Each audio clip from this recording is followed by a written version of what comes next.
Pagbasa mula sa aklat ni Sirach. Ang mga ama ay binigyan ng Panginoon ng kapangyarihan sa mga anak, at iniutos niya na sundin ng mga anak ang kanilang ina. Ang gumagalang sa kanyang amay nagbabayad na ng kanyang kasalanan, at ang nagpaparangal sa kanyang inay parang nag-iimpok ng kayamanan. Ang gumagalang sa kanyang amay paliligayahin naman ng kanyang mga anak. At ang panalangin niya'y agad diringgin ng Panginoon. Ang nagpaparangal sa kanyang ama at nagdudulot ng kaaliwan sa kanyang ina ay tumatalima sa Panginoon. Pahahabain ng Diyos ang kanyang buhay. Anak, kalingain mo ang iyong ama pag siya'y matanda na, at huwag mo siyang dudulutan ng sama ng loob habang nabubuhay. Pagpaumanhinan mo siya kapag nanlalabo na ang kanyang isip. Huwag mo siyang lalapastanganin ngayong nasa kasibulan ka na ng iyong lakas. Ang paglingap mo sa iyong ama ay di makakalimutan ng Panginoon. Yan ay magiging kabayaran sa iyong mga kasalanan. Ang salita ng Diyos. Mapalad ang sumusunod na taong may takot sa Diyos. Mapalad ang bawat tao na sa Diyos ay may takot, ang maalab na adhikay sumunod sa kanyang utos. Hindi siya magkukulang sa anumang kailangan, ang buhay ay maligaya at uunlad ang kanyang buhay. Mapalad ang sumusunod na taong may takot sa Diyos. Sa tahanan, ang asawa ay parang ubas na mabunga, bagong tanim na olibo sa may dulang ang anak niya. Mapalad ang sumusunod na taong may takot sa Diyos. Ang sinuman kung ang Diyos buong pusong susundin, buhay niya ay uunlad at laging pagpapalain. Mula sa Siyon, pagpapala nawa ng Diyos ay tanggapin, at makita habang buhay pag-unlad ng Jerusalem. Mapalad ang sumusunod na taong may takot sa Diyos. Pagbasa mula sa sulat ni Apostol San Pablo sa mga taga-Kolosas.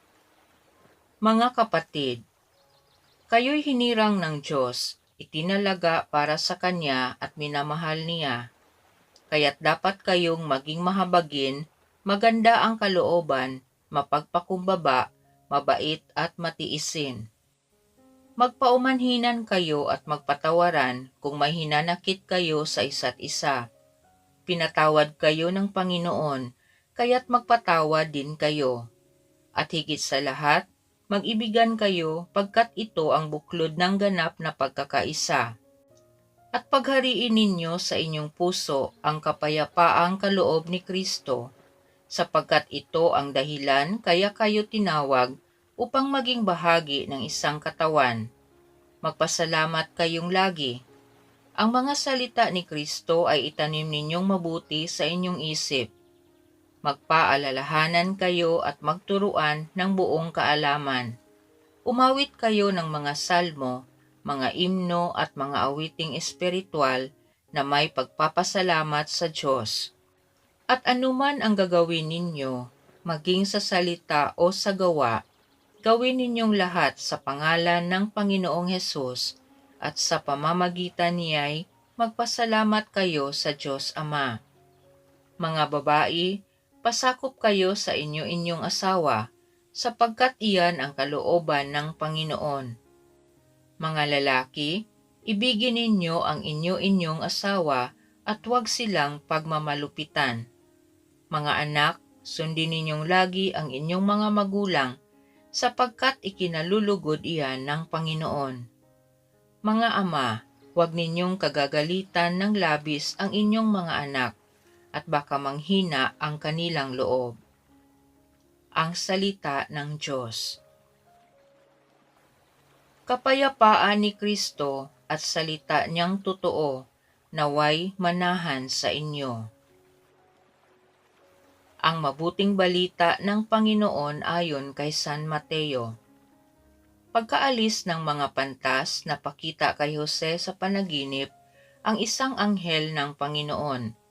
Sinabi sa kanya, "Magbangon ka, dalhin mo agad sa Ehipto ang mag-ina, at huwag kayong aalis doon hanggat hindi ko sinasabi sa iyo, sapagkat hahanapin ni Herodes ang sanggol upang patayin."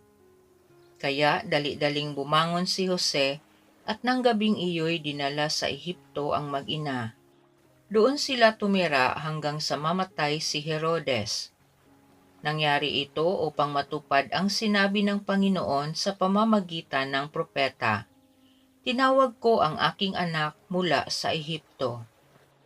Pagkamatay ni Herodes, isang anghel ng Panginoon ang napakita sa panaginip kay Jose sa Ehipto. "Magbangon ka," sabi sa kanya. "Iuwi mo na sa Israel ang mag-ina, sapagkat patay na ang nagtangka sa buhay ng bata." Nagbangon siya at iniuwi nga sa Israel ang mag-ina. Ngunit nang mabalitaan niyang si Arkilaw ang nakahari sa Judea, kahalili ng kanyang amang si Herodes, siya'y natakot na pumunta roon. Muli siyang sinabihan sa panaginip, kaya't nagtungo siya sa Galilea. Sa Nazaret sila nanirahan upang matupad ang sinabi ng mga propeta, "Siya'y tatawaging Nazareno." Ang mabuting balita ng Panginoon. Panginoon, gawin mo kaming isang pamilyang tapat sa iyo. Para sa malaking mag-anak ng simbahan, nawa magtamasa ang kanyang mga pinuno at mga kasapi ng pagkalinga ni na Jesus, Maria at Jose, manalangin tayo. Panginoon, gawin mo kaming isang pamilyang tapat sa iyo. Para sa mga mag-anak ng sangkatauhan, nawa matutong mamuhay ang mga tao ng lahat ng lahi at kultura ng may paggalang sa isa't isa, manalangin tayo. Panginoon, gawin mo kaming isang pamilyang tapat sa iyo. Para sa lahat ng mag-anak, nawa ang kanilang Kristiyanong pananampalataya at pagtulong ng buong pamayanan ay magpapanatili sa kanilang pagkakaisa at pagkakasundo. Manalangin tayo. Panginoon, gawin mo kaming isang pamilyang tapat sa iyo. Para sa mga pamilya ng mga nangibang bayan, nawa mapahalagahan ng kanilang mga kamag-anak ang kanilang pananampalataya at pagkakaisa sa kabila ng kanilang pagkakalayo sa isa't isa. Manalangin tayo. Panginoon, gawin mo kaming isang pamilyang tapat sa iyo. Tahimik nating ipanalangin ang ating sariling kahilingan.